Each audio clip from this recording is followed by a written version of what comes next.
They say, if you ever see a lonely girl in a red dress standing on the side of the road at night, don't look at her.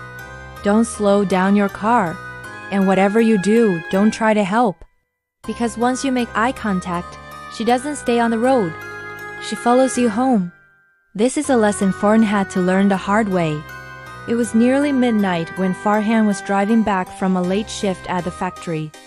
The road that snaked its way out of town was notoriously empty, the kind of deep, consuming silence that makes every tiny sound inside your car echo louder than it should.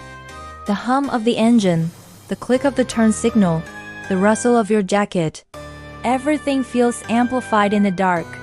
His headlights were two lonely beams cutting through the blackness, and everything seemed normal, almost peacefully mundane, until he reached the old banyan tree. That's where he saw her. A girl in a bright dress, standing motionless on the gravel shoulder. Her long, dark hair fell over her face, obscuring it completely. She didn't move. She didn't wait for help. She just stood there, perfectly still, as if she was waiting for him specifically. Farhan's first instinct was concern. He slowed down, his foot hovering over the brake. What was the girl doing out here all alone at this hour? Did her car break down? Was she hurt? But as he got closer, a strange, cold feeling washed over him. Something was deeply wrong. Her dress, the red, looked ancient and faded, like it had been sitting in an attic for a century. And her posture, it was unnaturally stiff, rigid, almost like a mannequin. A voice in his head, the primal part of his brain that screams at you when danger is near, told him to keep going. He listened. He pressed the accelerator and drove past her, but his curiosity got the better of him. He glanced into his rearview mirror, just for a second, to see if she was okay.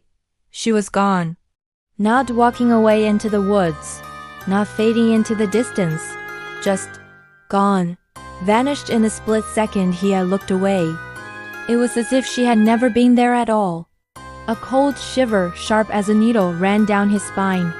He quickly rolled up his windows, locking them tight, and cranked up the volume on his radio, hoping the loud music would drown out the rising panic in his chest. He tried to rationalize it. A trick of the light. Exhaustion playing games with his mind. It had to be. But a few minutes later, that gnawing sense of unease returned, only this time it was 10 times worse. It was the distinct, terrifying feeling that he was no longer alone in the car. The hair on the back of his neck stood on end. He could almost feel the weight of someone settling into the back seat, the air growing thick and cold behind him. He didn't dare turn around. He just gripped the steering wheel tighter, his knuckles turning white, and focused on the yellow lines of the road, praying for the familiar glow of his neighborhood streetlights. When he finally pulled into his driveway, he didn't even turn off the engine. He bolted out of the car, fumbled with his keys, and rushed inside, slamming the door shut and locking every bolt he had. He leaned against the door, his heart pounding against his ribs, trying to catch his breath. He told himself over and over again, it was just his imagination, just the darkness playing tricks on a tired mind. But then, the doorbell rang. A single piercing chime that cut through the silence of his house. Farhan froze, his blood turning to ice. Who could possibly be at his door at this hour? He crept towards the door and peered through the peephole. Nothing. The porch was empty. The street was deserted.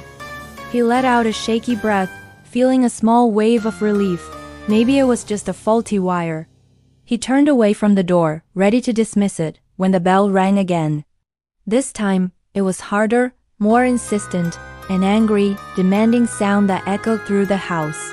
Just then, his phone, which he left on the kitchen counter, buzzed. He walked over and picked it up. A message from an unknown number. His hands trembled as he opened it. The message contained only 7 words. Why did you leave me on the road?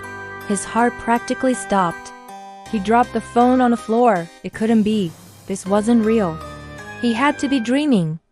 With a surge of desperate courage, he slowly walked to his living room window and pulled back the edge of the curtain, just a tiny crack, to look outside. And there she was, the girl in the red dress, standing perfectly still under the flickering streetlight across the road, facing his house. Her hair still covered her face, a curtain of black, but her head was tilted slightly, as if she knew, with absolute certainty, that he was watching her from behind the glass. Panic set in. He scrambled to find his phone again, his fingers fumbling as he tried to dial 911. But before he could even press the last digit, the lights in his house flickered violently and then went out, plunging him into total darkness. The only light came from the faint, eerie glow of the streetlight outside. Silence. Then, he heard it. The sound of slow footsteps from behind him. Soft, measured, creeping closer. He spun around, his eyes wide, searching the darkness. There was nothing there. Just the familiar shapes of his furniture, now looking like menacing shadows. He turned back to the window, his breath catching in his throat. She wasn't under the streetlight anymore. She was directly in front of his house. Her face was pressed against the window pane, so close he could see the condensation from her breath fogging the glass. Her long hair fell away from her face, revealing waxy, pale skin and eyes that were completely terrifyingly black, bottomless pits of darkness.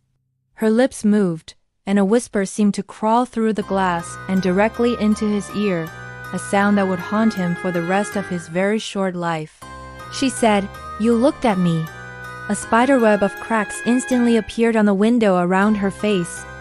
Then, with a sound like a gunshot, the glass shattered inwards, spraying shards across the living room floor. Neighbors later reported hearing a single, blood-curdling scream at around 12:23 a.m. When the police finally arrived, they found the front door of Farhan's house wide open, swinging gently in the night breeze. The lights inside flickered on and off, in a maddening, broken rhythm. Farhan was never found. But to this day, late-night drivers still report seeing a girl in a red dress standing near that old banyan tree, waiting patiently for the next person to slow down, the next person to notice her, the next person to make the mistake of looking, the next person for her to follow home. Thanks for watching. Don't forget to like and subscribe for more chills. Stay safe out there.